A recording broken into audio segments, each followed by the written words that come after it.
Good morning, everybody. We're going to start here in just a couple seconds. We are fortunate enough to have the members of the Conference Committee. Today we're going to discuss some of the economic downfalls or impacts or advantages, along with other options of the boundary versus non-boundary schools in the PIAA sports system. With that, do we need a roll call vote this morning? Katie, could you please do a roll call? Chairman Emmerich. Here. Armanini. On leave. Bernstein. Leave. Marla Brown. Here. Diorsi. Leave. Jados. On leave. Kephart. On leave. Turin. Here. Danball. On leave. Stender. On leave. Twardzik. Present. Chairman Conklin. Here. Bellman. Virtual. Hammond Brown. Leave. Cepeda Freites. Here. Kenyatta. Leave. Monroe. Leave. Parker. Leave. Pielli. Leave. Piscatano. Leave. Howe. Leave. Rab. Leave. Salisbury. Leave. Warren. Virtual. I'm here online. Waxman. I would like to thank everyone for coming out this morning. For some of our guests here, I just want to reiterate to them that many times when you have an early morning hearing such as this, most members are on 4 to 5 committees, which are voting meetings. So they'll be at other meetings voting. They may stop in during the day. But I'd like to thank everyone for coming out. This should hopefully a direct to the point meeting today. Does my co-chair, Chairman Emmerich, have any opening remarks before we begin? Just want to welcome the testifiers. Thank you for taking your time and being here today. We appreciate it. Thank you. Our first presenter is going to be Doug Dyke, the Bald Eagle Area Athletic Director. If he could come forward. And he was kind enough to bring 3 of his all-star students with him today as well. If they would like to come up, we can slide up an extra chair, and they can sit up with you as well.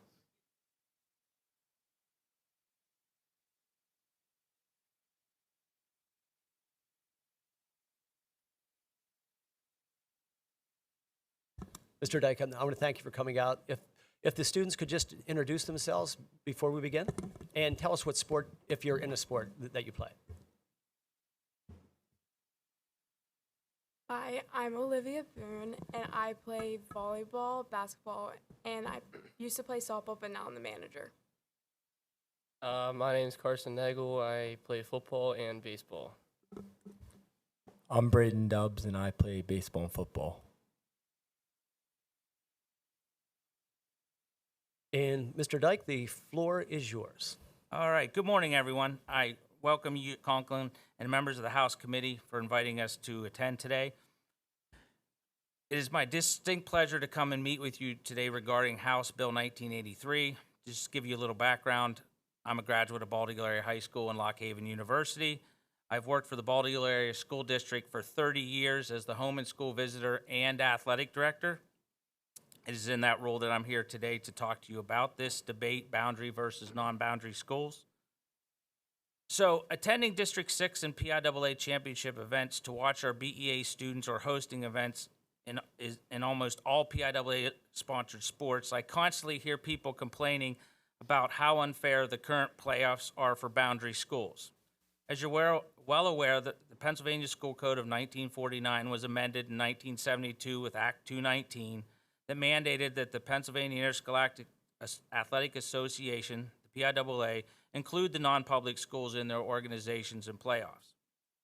It is because of this legislation that the PIAA has steadfastly told everyone that they can't change the existing system. Well, Act 219 was approved 52 years ago, and as we all know, things are a little different in the world of education in the Commonwealth. So, as I say in here, I don't know how many boundary schools were in 1972. I'll add because I was a year old.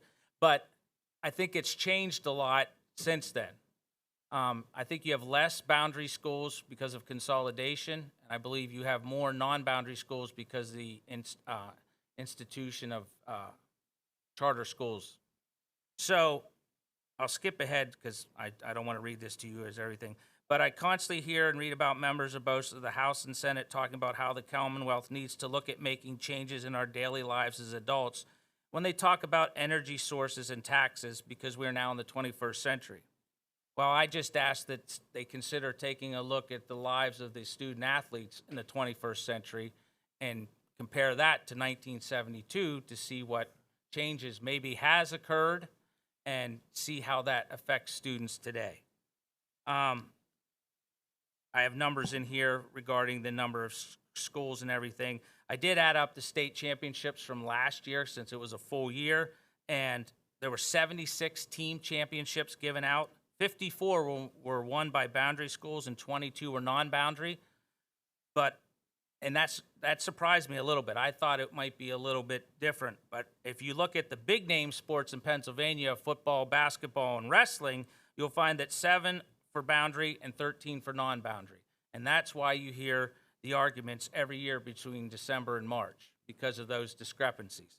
I bring up here, it says, look at the side of commerce. I would think that, we host games at Bald Eagle area in the middle of the state because with the way the system's set up now in single A or 5 and 6A, you have a big crossover because of the way the schools are populated in the state. And we sit right there off Interstate 80, so they come to Bald Eagle.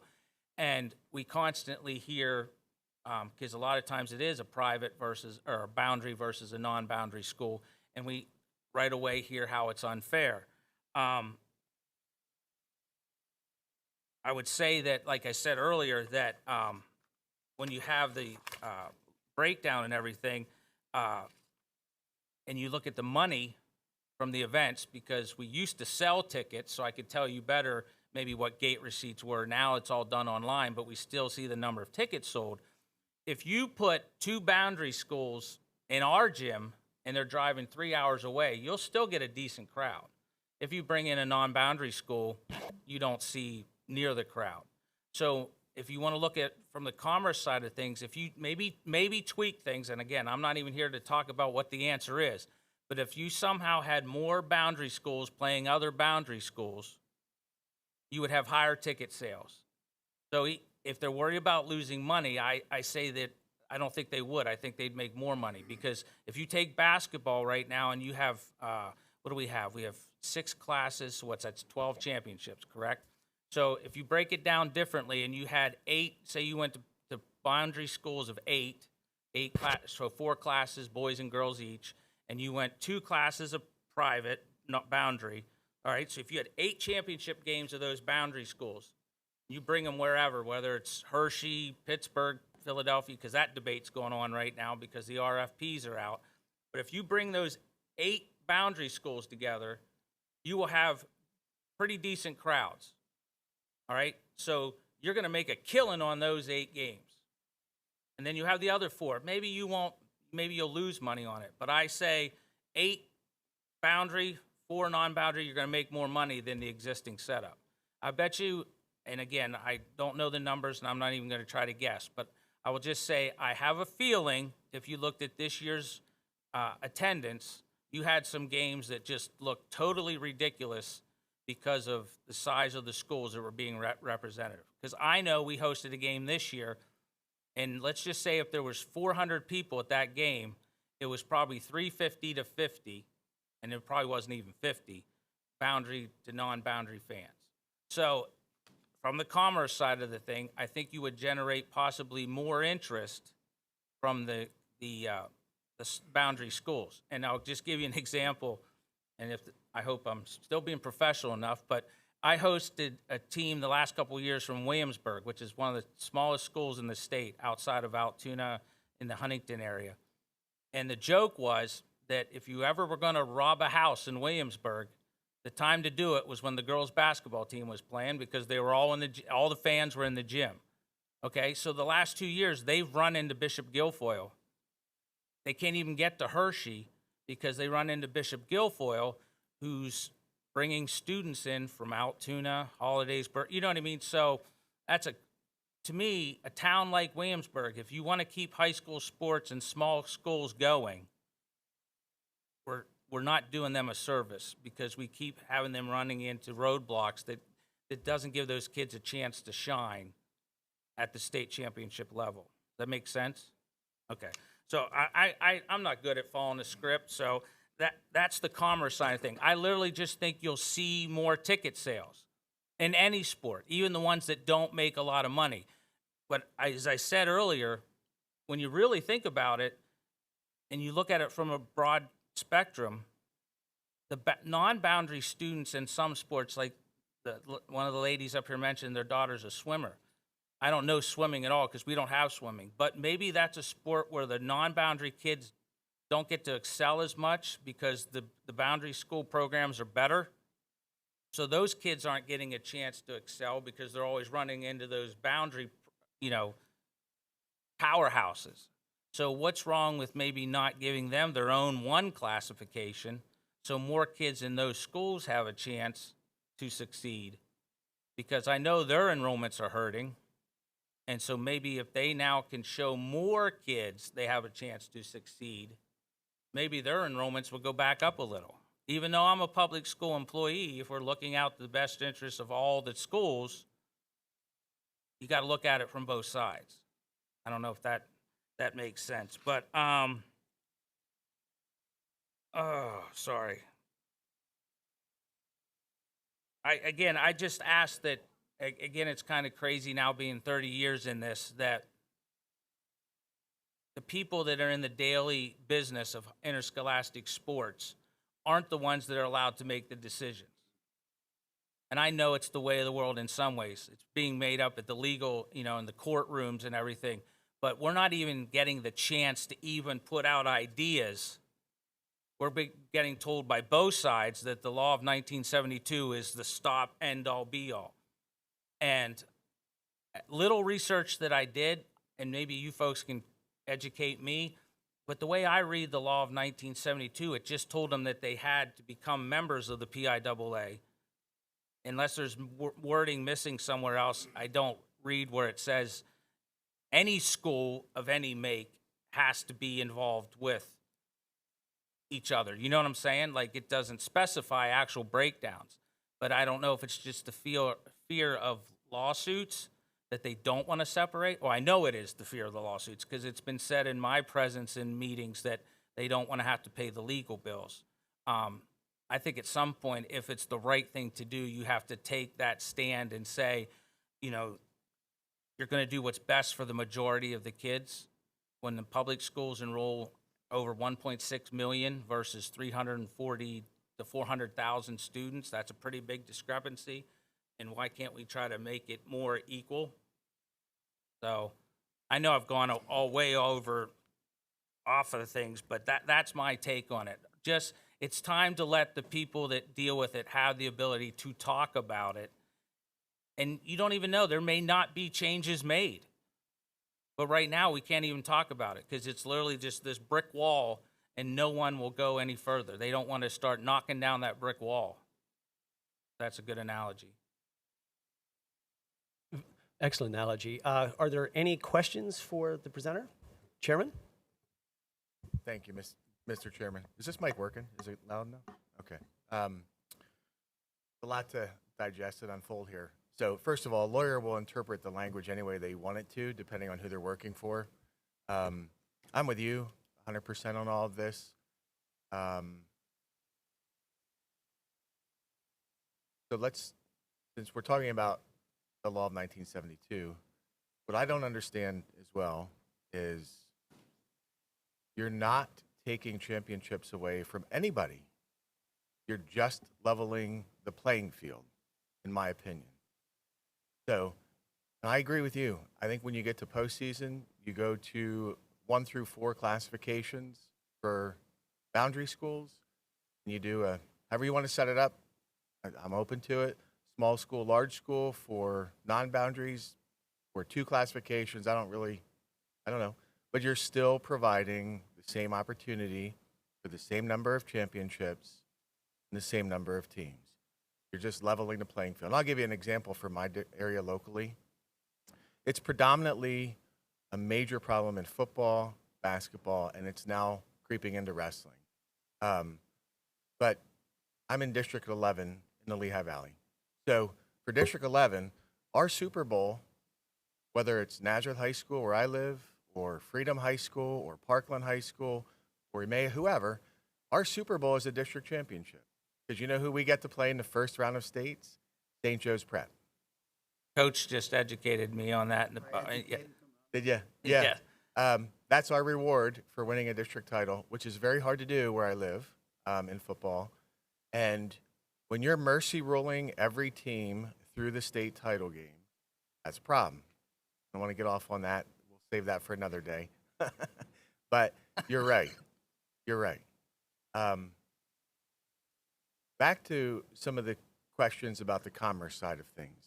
And it's my understanding the PIAA was invited to come today and declined for some reason. If I'm wrong, I'll stand corrected. But I had some questions for them from the commerce side of things. For example, the fact that they're transitioning or have transitioned away to a cashless ticket, to me, the problem. So Representative Dan Mao just introduced a bill that says that you must allow people to pay with cash when you get to the gym or to the stadium, because there's a lot of people who don't take their cell phones and don't have credit cards, the seniors at places where you may not have service. I've been there. I walked into the gym one time. And of course, it was the one time I didn't take my cell phone with me, and I didn't know you had to buy your ticket online. So thankfully, my friend was right in front of me. He bought my ticket. I paid him the cash, and I got to go watch the girls' basketball game. But to me, that's a problem. I don't know how or why it's even legal to go cashless. To be honest with you, when it says right on our currency, this is legal tender of the federal government, that's one thing. The second thing is when you're paying online for your ticket, so you're buying a $7 ticket, but that's not the cost. Right. Right? So now I think in general, we have this whole thing, especially with music and concert tickets and things like that. Like, it is egregious that, so I buy a $7 ticket, now I'm paying $9 to go in. Well, why are you forcing people who want to go watch their kids, their grandkids, their neighbors, their friends, pay extra to some company to take money off the top, another 20% charge? Like, to me, that's ridiculous. Unless the PIAA is getting a cut of that, I don't know. It would have been nice if they were here to answer that question. But, I mean, I co-sponsored Representative Mao's bill the minute he put it out, and I just think that's something that from a commerce side, we should address. I agree as well that when you have boundary schools, like, people thrive on their community. Like the little school you talked about in Williamsburg. Was it Williamsburg? Yes, sir. And like that draws attendance. And so the more people you pack into a stadium or a gymnasium, the more revenue you make. It's very simple math. And if you're non-boundaries and you can't generate a fan base, well, the PIAA is not going to make money. So go ahead.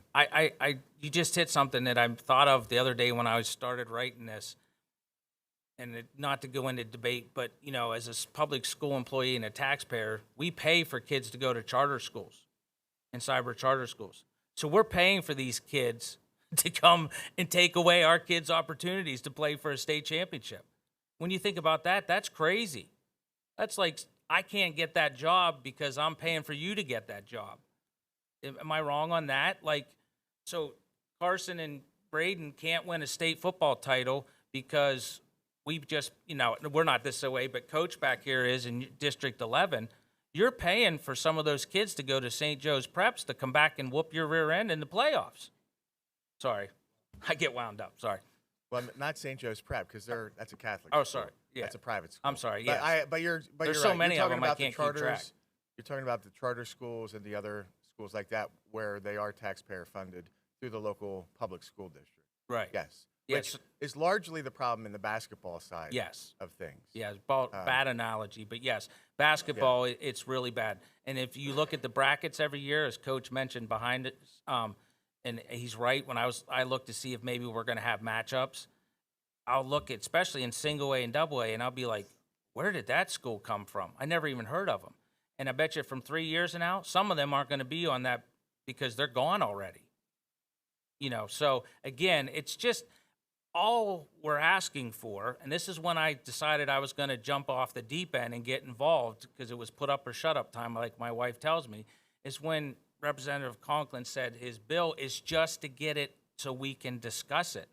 He's not offering a solution because what you and I have talked about may not be the solutions because states have done it many different ways. Yeah, and listen, there's nothing wrong with looking at what other states have done to create a scenario where you have these kind of boundary, non-boundary playoffs, et cetera.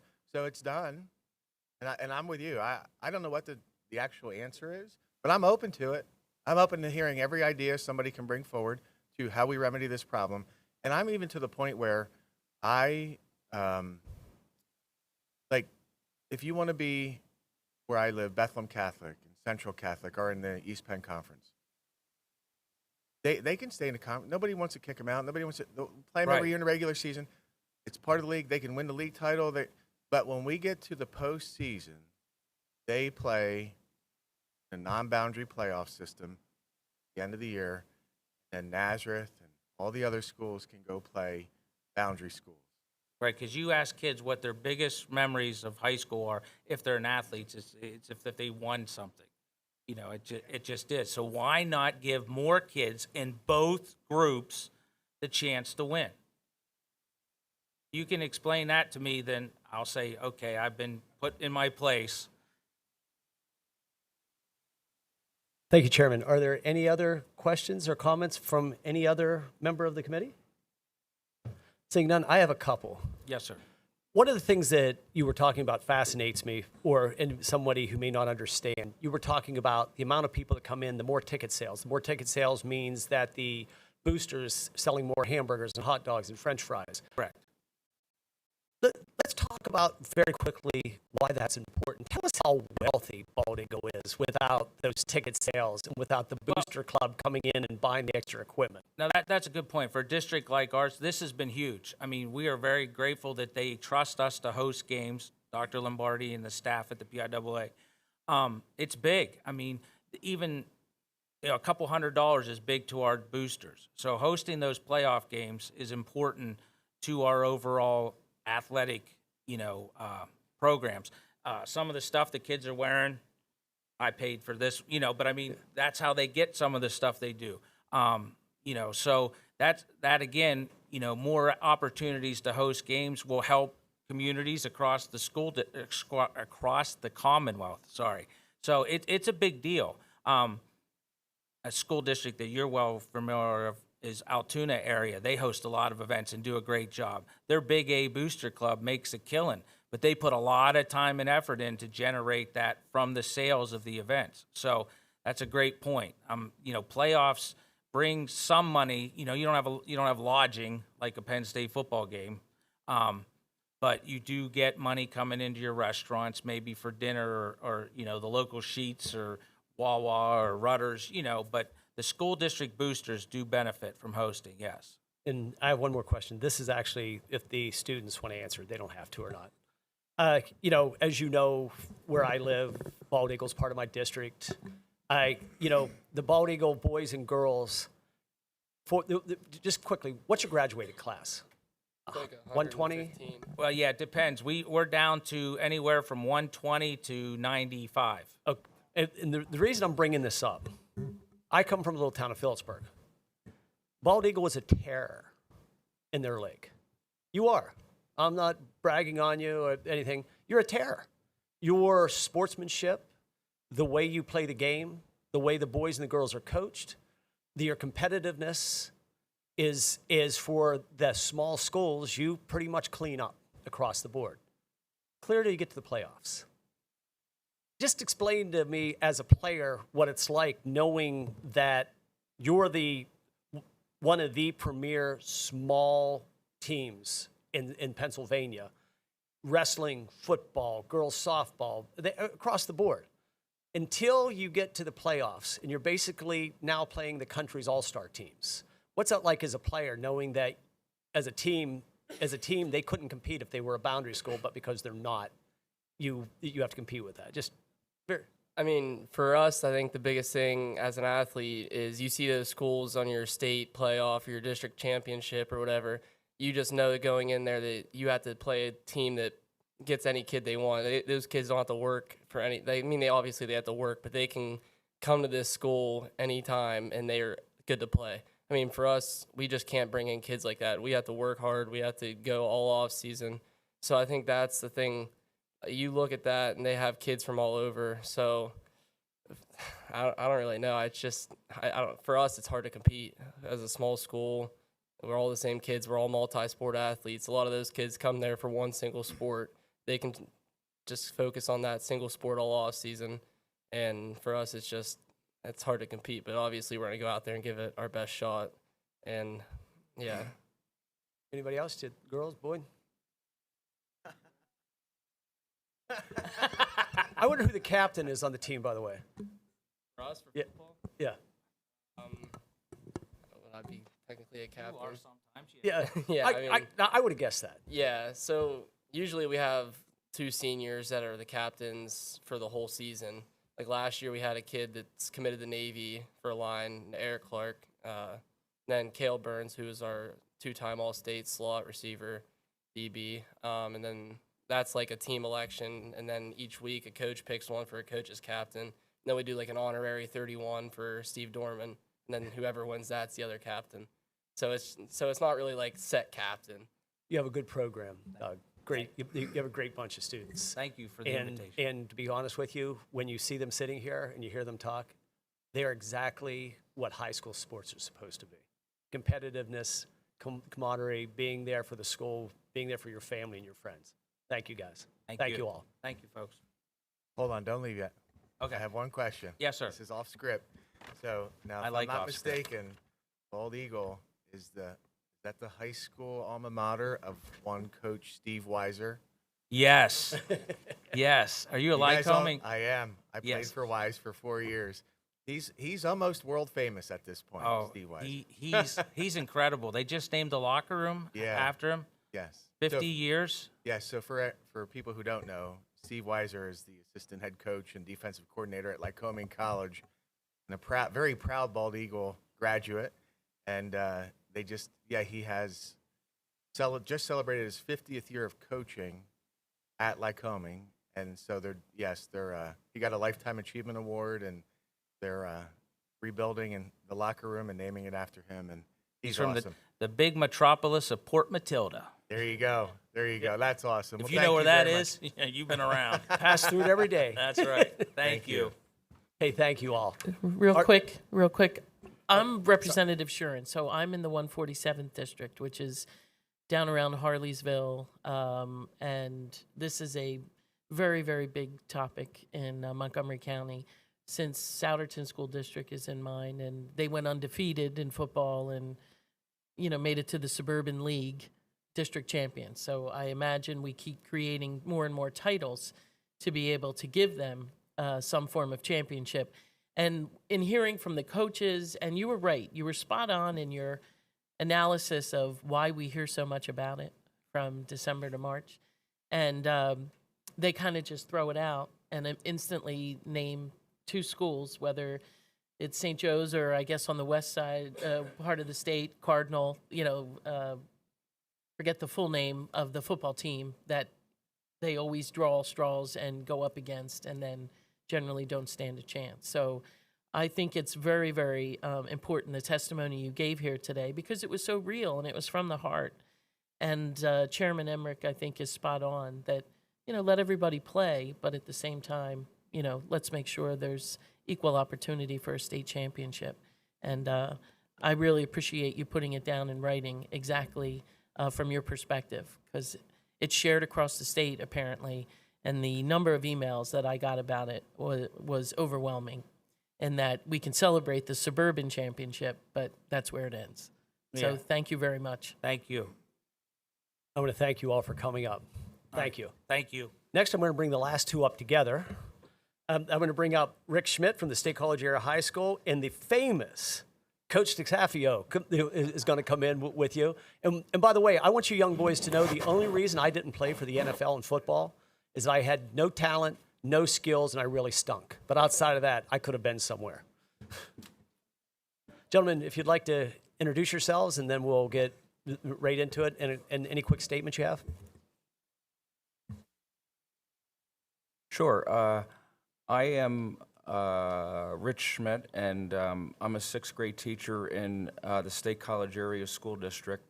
And it is real nice to be sitting before someone since I attended the Parkland High School. And my late grandfather, Dick Schmidt, was the basketball coach at Deeroff High School. Sports and athletics have been a part of my family for many years. You know, since he ended his coaching at Deeroff in 1974, he went on to the Bethlehem Catholic girls basketball.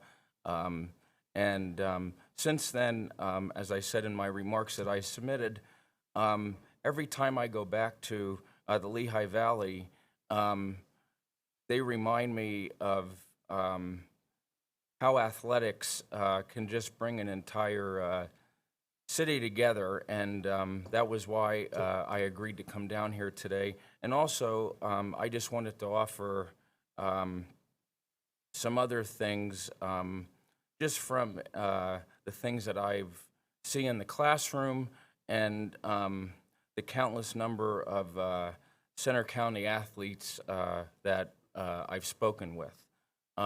I'll let you introduce yourself, and then I can make some other points and vice versa. No whatever's problem. best. No problem. Jim. Good morning, everybody. My name is Jim Contafio. I don't know how much time you have, but I'm not going to relinquish the mic once I get it. I'm one of those kind of guys. But I've been coaching high school football for 50 years. So I've been involved in this game. I love this game. And I can remember back. First, let me just say, change is good. There's some changes that need to take place. I was very active back in the early 80s. We didn't have state playoffs. We didn't have district playoffs. We had none of the above. Back in the early 80s, I sat on a committee to get district playoffs. At the time, I was head football coach at Conestoga Valley High School. And Mike Williams and I from Manheim Central, we met the District 3 committee to promote district playoffs. And the first time we met, we left so upset. It didn't seem like anybody cared. Nobody cared to have a district playoffs. Well, we kept pushing, and eventually district playoffs became reality. Another thing, we didn't have state playoffs until 1988 in the state of Pennsylvania. Again, I was on a committee to push for state playoffs. And we kept pushing, and we kept pushing. We kept pushing. Finally, in 88, we had state playoffs. We talk about 6 classifications. Well, when the district playoffs first came out, there were only 4 classifications. And at that time, everybody was excited. But within a few years, we realized something. The 4A classification had a discrepancy. You can have 600 boys, but then you're going to have to play in the playoffs against 13, 14, 1,500 boys. Well, reality set in. Eventually, we pushed, and then we got 6 classifications with the fairness. I'm here today as a 50-year veteran high school football coach, past president of the State Football Coaches Association, to ask you to really look into the situation. We need to do something. Mike Williams and I joke all the time. I was just with him the other night. And if you don't know Mike Williams, you talk about legendary, one of the top high school football coaches ever in the history of the state of Pennsylvania. Him and I talked the other day, and I said, Mike, I'm going up to the state capitol on Tuesday, and he said, "Are people going to really listen?" And I said, "Mike, we just got to keep pushing."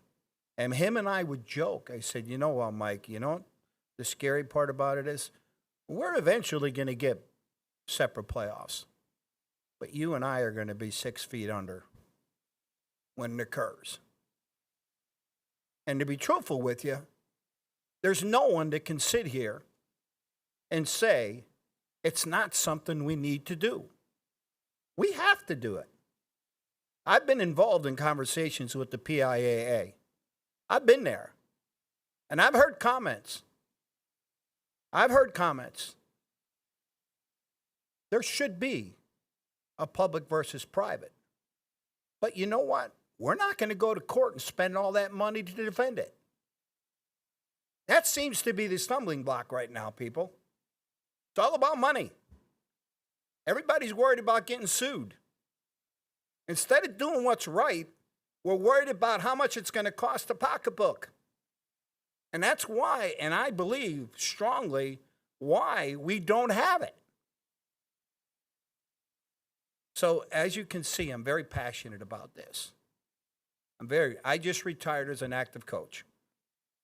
Going to finally cut my wife a break after 45 years and be home. I don't know if that's good or bad, but the point of the matter is, you see where I'm coming from when it's public versus private.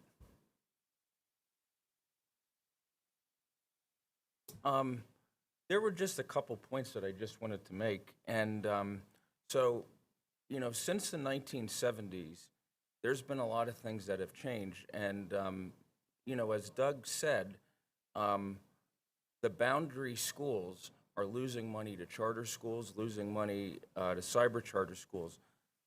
When I talked to a school board member from the Allentown School District, she told me, Audrey Matheson, that the Allentown School District pays out over $60 million a year to charter schools.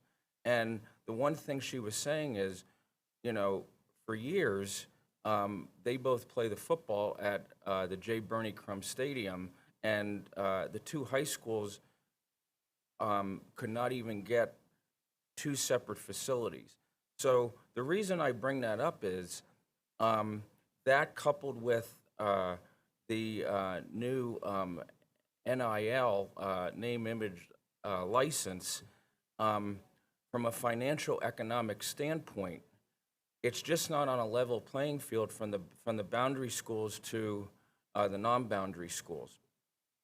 I talked to a senior wrestler from Center County, and he was telling me on the phone the other day that there's a prestigious Ironman tournament for wrestling, and he basically said to me, he said that their school just cannot afford to send people every year, and he said that the non-boundary schools are able to send those students. So that's just one example of how it's just they're just not playing on the same playing field. The only other points that I want to make is, being that I'm a teacher in the classroom, every school district in this Commonwealth has to submit a strategic plan to the state. I believe, if I'm not mistaken, every 4 to 5 years.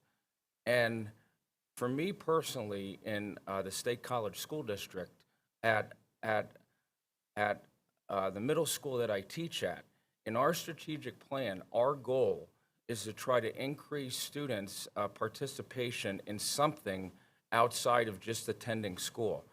And when I talk to my colleagues who have their own students in athletics, they said to me that it is very disheartening to know that you can only get to a certain threshold once you hit the playoffs.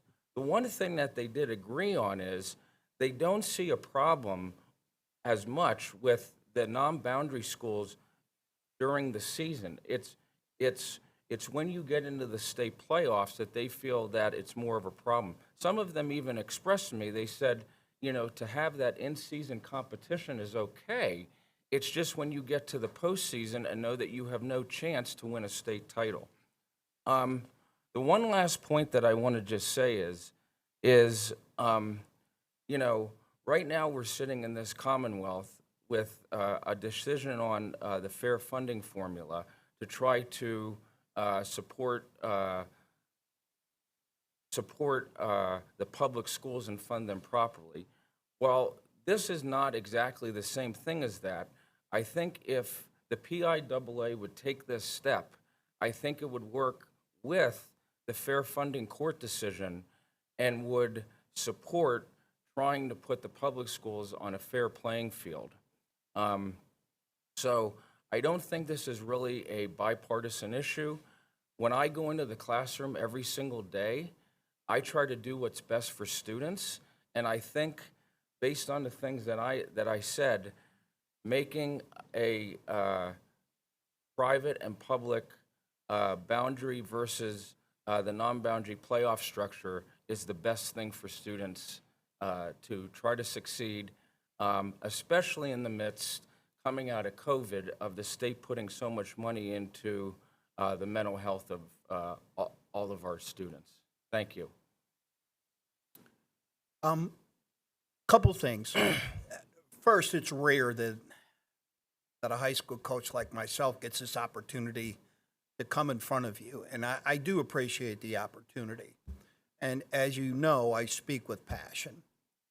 In 72, when Act 149 was amended, and I'm reading it here, the PIAA has interpreted its attorneys and advisor in the legislature to prohibit creation of a separate playoffs for boundary. They interpret, and nowhere in the law does it say there cannot be separate. But they interpret on their own. It's like, why do you interpret that? It does not state that, okay? When the Catholic schools came on board, nowhere did it say, okay, that they cannot separate. But the PIAA's lawyers and legal counsel has interpreted as that. Very difficult when you look at it. A couple of things, and these are key points when you're looking at the public versus private. Believe me, I personally have been coaching at a 6A school for most of my life, and I know what it's like. We had 2 years, I'm the offensive coordinator at Coatesville. 2 years, you know who we met in the state semis. We played, okay, St. Joe's Prep, okay?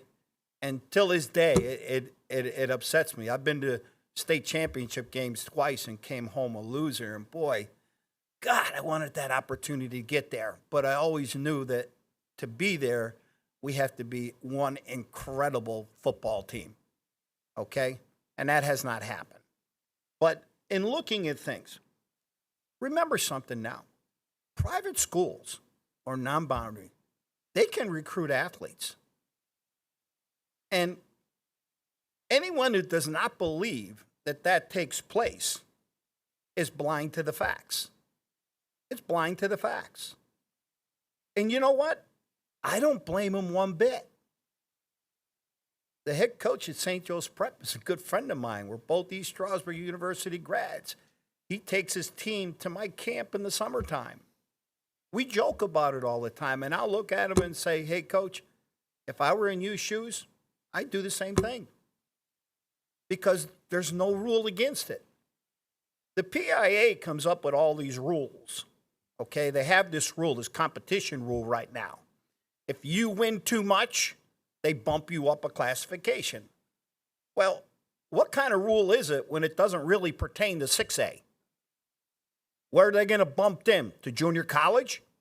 It doesn't pertain. So how do you make a rule that only affects 5 classifications, but yet leave the 6th classification open-ended, where coaches can do whatever they want, recruit all they want, give as much money all they want, and there's nothing for it. A couple other things to consider. have you heard of the NIL program in college football right now? Okay? Name, image, and likeness. College football is crazy right now. It's all about money. It's all about money. The number one quarterback in the state of Pennsylvania is from Springford High School. His high school football coach was my assistant football coach when I was the head coach at Wilson High School. We're very good friends. He told me the other day, he said, he's going to be making more money than I'm making in a short period of time. Believe it or not, some of these guys are making millions because they're paying them, and it's legal to do that. The PIAA opened up a can of worms that is out of control right now. I mean, last year, Ohio State spent $15 million on the NIL program. $15 million to fill their roster with top players. Okay? Well, this NIL program, okay, at the private schools, now it's legal in Pennsylvania. Okay? PIAA approved it, which means, let's say, for example, Marvin Harrison Jr. just was drafted number 4 in the draft by the Arizona Cardinals. He is a St. Joe's Prep grad. Well, tomorrow he could call St. Joe's Prep and say, I'm donating $1 million. And that $1 million could be used for high school athletes to come to their school. And it's perfectly legal. So how is that fair to public schools? So you got to keep in mind that NIL program. As we know, there's no boundaries. Public schools can compete. Public schools, we only can coach up and get kids ready to live within our boundaries. We can't go outside our boundaries. The obvious, the non-boundary schools can go anywhere. You know, if you're in a public school in Pennsylvania and you pick up what they call a co-op, okay? So in other words, if school A co-ops with school B, okay, school A has football, school B does not have football, they can co-op. So players from school B can go to A and play football.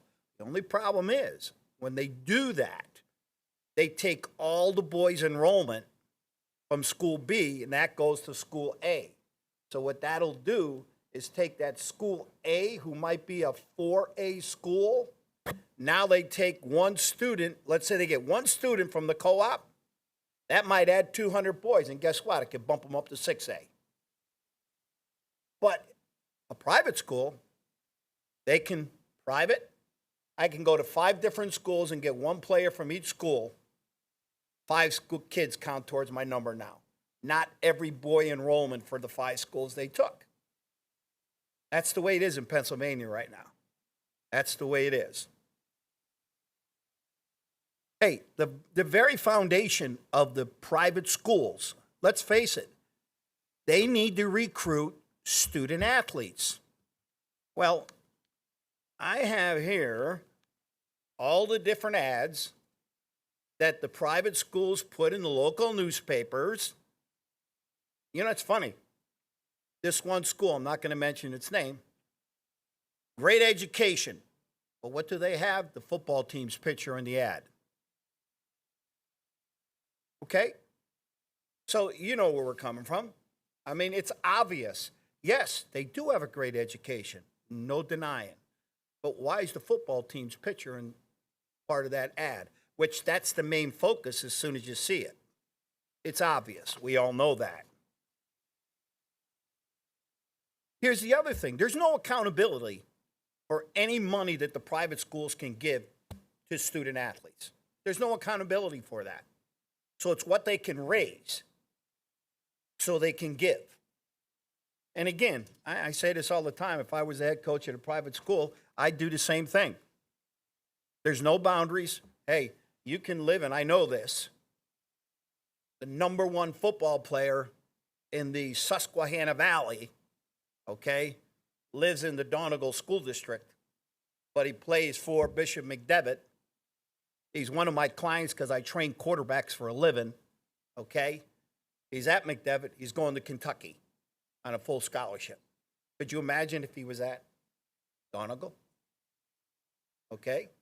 But he's going to McDevitt. And again, no ill feelings towards McDevitt. I know Jeff Wechter quite well. We compete against each other.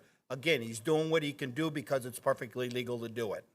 Hey, Coach, you're going to bench me, but we have to be out at 11. And I'll so close it. You're going to have no questions at all. The last words are up to you all. That's it. So please forgive me. And then we're going to have a press conference at noon. Yes. In the media center for anybody that would like to come down. And you'll get to hear the best of the best.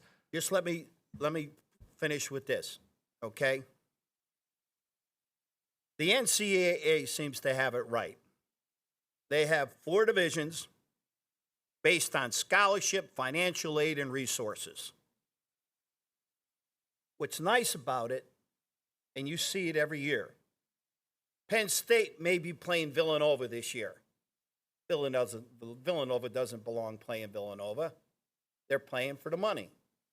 But the thing is, they played them, but at the end of the year, Villanova has their own playoffs that they go to. Penn State has their own playoffs they go to. Why can't we do the same in Pennsylvania? Nobody's saying eliminate the private schools from league competition. No, compete during the year. But when we get to November, separate. Everybody will be happy. More people will be involved in district and state championships. It'll be a perfect world then. Enough said. Thank you very much today. Any last words, Rick, before we head out the door? No, there was just one thing that I did not add to my testimony. I talked to a State College high school swimming coach this past week, and she just wanted to mention that this is already going on in swimming.